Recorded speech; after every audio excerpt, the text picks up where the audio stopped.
Hi, welcome you to learn English. நான் விற்றேன் அப்படிங்கிறத இங்கிலீஷில் ஐ சோல்டு. ஐ அப்படின்னா நான், விற்றேன் அப்படின்னா கடந்த காலம், செல்லோட பாஸ்டன்ஸ் சோல்டு. ஸோ அந்த சென்டென்ஸ் கரெக்ட். ஐ சோல்டு, நான் விற்றேன். கார் விற்கப்பட்டது அப்படின்னு சொல்லணும். கார் விற்கப்பட்டது அப்படின்னு சொல்லணும்னா த கார் சோல்டு அப்படின்னு சொன்னால் that is wrong. The car, அந்த கார், சோல்டு விற்றது, அந்த கார் விற்றது, அந்த காரே விற்கிது அப்படின்னு அர்த்தம். So that is wrong. The car is sold அப்படின்னு சொல்லணும். இல்லைனா த கார் வாஸ் சோல்டு அப்படின்னு சொல்லணும். That is correct.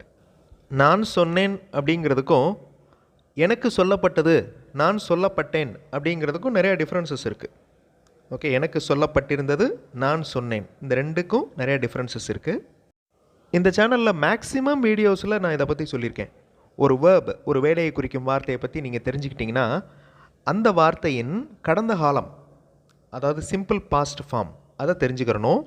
Past participle form அதுவும் தெரிஞ்சுக்கிறணும். இது டிக்ஷனரியில் கொடுத்துருப்பாங்க இந்த டேபிள், இல்லைனா ஆன்லைனில் நீங்கள் பார்க்கலாம். ஓகே, இப்போ சி அப்படின்னு சொன்னால் சா, சீன், இதை சொல்ல தெரியணும். Okay, watch, watched, watched, eat, ate, eaten, speak, spoke, spoken, இந்த மாதிரி உங்களுக்கு சொல்ல தெரியணும் ஒரு வேர்ப் கொடுத்துட்டா. இங்கே நான் சென்டென்சஸ் கொடுத்துருக்கேன். இந்த சென்டென்சஸில் சில சென்டென்சஸ் ராங், ஓகே, சில சென்டென்சஸ் கரெக்ட். ஸோ அதை நீங்கள் கண்டுபிடிக்க போகிறீங்க. இந்த எக்ஸசைஸ் ஒரு எக்ஸ்ப்ளனேஷனுக்கு அப்புறம் நான் கொடுக்குறேன். அப்போ உங்களுக்கு ஈஸியாக கண்டுபிடிக்க முடியும். I welcome you to the channel Sentax. Spoken English videos, English grammar explanation வீடியோஸ்லாம் இந்த சேனலில் அப்லோட் பண்ணியிருக்கேன். ப்ராக்டிஸ் பண்ணிட்டே இருங்க, கண்டிப்பாக டெவலப்மெண்ட் இருக்கும். ஸோ நான் ஃபர்ஸ்ட் சொன்ன மாதிரியே நான் சொன்னேன் அப்படிங்கிறதுக்கும் நான் சொல்லப்பட்டேன், எனக்கு சொல்லப்பட்டது அப்படிங்கிறதுக்கும் நிறைய வித்தியாசங்கள் இருக்குது. அதை பற்றி தான் இந்த வீடியோவில் பார்க்க போகிறோம். பி வேர்ப்ஸ் அப்படின்னு சொல்லுவோம். ஆம், இஸ், ஆர், வாஸ், வேர், இது எல்லாத்தையுமே பி வேர்ப்ஸ் அப்படின்னு சொல்லுவோம். இதை நல்லா தெரிஞ்சு வச்சுக்கோங்க. இந்த வாக்கியங்களில் பாருங்களேன், ஐக்கு அடுத்து டைரெக்டாக ஆக்ஷன் வேர்ப் வந்துடுது. ஐ டெல், நான் கூறுகிறேன். ஐ டோல்டு, டெல்லோட பாஸ்டன்ஸ் டோல்டு, நான் கூறினேன். அதே மாதிரி ஹீக்கு அடுத்து கேவ், கேவ்னா என்னது, கிவோட பாஸ்டன்ஸ் கேவ், அவர் கொடுத்தார். நடுவில் இஸ், வாஸ், ஆர், வேர், ஆம் இந்த மாதிரி வார்த்தைகள் எதுவுமே வரல. அதாவது ஐக்கும் டெல்லுக்கும் நடுவில், ஹீக்கும் கேவுக்கும் நடுவில் இந்த இஸ், வாஸ், ஆர் அப்படிங்கிற அந்த பி வேர்ப்ஸ் எதுவுமே வரல. அப்படி வந்துச்சுன்னா அந்த சென்டென்ஸுடைய மீனிங் மாறிடும். ஐ டோல்டு, நான் சொன்னேன். ஐ ஆம் டோல்டு அப்படின்னா என்ன அர்த்தம், எனக்கு சொல்லப்பட்டது அப்படின்னு அர்த்தம். ஐ ஆம் டோல்டு. பை தம், எனக்கு அவர்களால் சொல்லப்பட்டது. நான் சொல்லப்பட்டேன், நான் அவர்களால் சொல்லப்பட்டேன். ஸோ இந்த பி வேர்ப் உள்ளே வந்த உடனே எப்படி மாறுது பாருங்கள். ஐ டோல்டு அப்படின்னா நான் சொல்லிட்டேன் அப்படின்னு அர்த்தம். ஐ ஆம் டோல்டு பை தம் அப்படின்னா எனக்கு அவர்களால் சொல்லப்பட்டது, எனக்கு சொன்னாங்க அப்படின்னு அர்த்தம். ஸோ கவனமாக நீங்கள் அதை பாருங்கள். அந்த பி வேர்ப் வந்தோடனே அர்த்தம் மாறுறத நோட் பண்ணிக்கோங்க. ஹீ கேவ், அவர் கொடுத்தார். நடுவில் பி வேர்ப்ஸ் எதுவுமே இல்லை பாருங்கள், அவர் கொடுத்தார். ஹீ இஸ் கிவன் அப்படின்னு இருந்துச்சுன்னா அர்த்தம் மாறிடுது. Okay, he is given a book by teacher, அவருக்கு ஒரு புத்தகம் ஆசிரியரால் கொடுக்கப்பட்டது. இந்த கிவன் எங்கேருந்து வருது, past participle. So give, gave, given. So இந்த பி வேர்ப் வந்த உடனே அதை ஃபாலோ பண்ணி பாஸ்ட் பார்ட்டிசிபிள் வரணும், இல்லைன்னா வேர்போட ஐஎன்ஜி வரணும். இந்த ரெண்டை தவிர வேறு எதுவுமே வரக்கூடாது வேர்ப் வந்துச்சுன்னா. இப்போ இந்த வாக்கியங்களை பாருங்கள். ஐ டோல்டு, நான் கூறினேன். ஐ ஆம் டோல்டு எ ஸ்டோரி, எனக்கு ஒரு கதை சொல்லப்பட்டது. ஐ was asked to complete my work. I was asked, அந்த வாஸ் அப்படிங்கிறது என்னது, பி வேர்ப். அதே மாதிரி ஐ ஆம் டோல்டில் ஆம் வந்து பி வேர்ப். எனது வேலையை முடிக்கும்படி நான் கேட்டுக்கொள்ளப்பட்டேன். I was asked to complete my work. Video ஸ்டார்டிங்கில் பார்த்த அந்த சென்டென்ஸ், கார் விற்கப்பட்டது அப்படின்னு சொல்கிறதுக்கு த கார் சோல்டு அப்படின்னு சொன்னோன்னா அது வந்து இன்ஃபார்மல், அதில் கிராமர் மிஸ்டேக் இருக்குது அப்படின்னு அர்த்தம். காரே தன்னைத்தானே விற்றுக்கிருச்சு அப்படிங்கிற மாதிரி meaning. The car is sold by him அப்படின்னு சொல்லணும், இல்லைனா the car was sold by him அப்படின்னு சொல்லணும். That is correct. ஸோ அந்த இஸ், வாஸ் அப்படிங்கிறது என்னது, பி வேர்ப். ஏதாவது ஒரு பி வேர்ப் வரணும். ஹீ எக்ஸ்பிளைன்டு, அவர் விளக்கம் கொடுத்தார், விளக்கினார். He explained. He is explained by the teacher, இப்போ அவருக்கு விளக்கம் கொடுக்கப்பட்டதுன்னு அர்த்தம். ஸோ ஃபஸ்ட்டு சென்டென்ஸில் அவர் விளக்கம் கொடுத்தார், ஹீ எக்ஸ்பிளைன்டு, அவர் விளக்கினார். அடுத்த சென்டென்ஸில் பாருங்கள், இந்த பி வெர்ப் வந்தோடனே he is explained by the teacher, அவருக்கு ஆசிரியரால் விளக்கம் கொடுக்கப்பட்டது.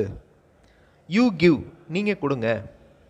You are given a chance, உங்களுக்கு ஒரு வாய்ப்பு கொடுக்கப்பட்டது. இந்த ஆர் அப்படிங்கிறதும் இஸ் அப்படிங்கிறதும் என்னது? B verb. ஸோ அந்த பி வெர்ப் வந்த உடனே அந்த சென்டென்ஸுடைய மீனிங் மாறிடும். இப்போ இந்த வாக்கியங்களை பாருங்கள். நான் ஃபஸ்ட்டு இந்த வீடியோ ஸ்டார்டிங்கில் கொடுத்த வாக்கியங்கள். ஓகே, இந்த வாக்கியங்களில் சில வாக்கியங்களில் மிஸ்டேக்ஸ் இருக்குது, அதாவது கிராமர் மிஸ்டேக் இருக்குது. அதாவது அந்த சென்டென்சஸ் எல்லாமே அர்த்தமில்லாத சென்டென்சஸ், மீனிங்லெஸ் சென்டென்சஸ். அதை நீங்கள் கண்டுபிடிக்கணும். வீடியோ பாஸ் பண்ணிவிட்டு பொறுமையாக வாட்ச் பாருங்கள். கண்டிப்பாக உங்களால் கரெக்டான ஆன்சர்ஸ் கண்டுபிடிக்க முடியும். ஸோ அந்த கிராமட்டிக்கலி ராங் சென்டென்சஸை கண்டுபிடிங்க. வீடியோ பாஸ் பண்ணிக்கோங்க. ஆன்சர் ஃபியூ செகண்ட்ஸில் டிஸ்பிளே ஆகும். தே மூவ்டு, அவர்கள் நகர்த்தினர். They moved. We are stand, that is a wrong sentence. Okay, நாங்கள் ஒரு ஸ்டாண்டு அப்படின்னு சொல்ல முடியுமா? நம்ம எல்லாருமே ஒரு ஸ்டாண்டு அப்படின்னு சொல்ல முடியாது. ஸோ வி ஆர் ஸ்டாண்ட் அப்படிங்கிறது ராங். எப்படி இருக்கணும்?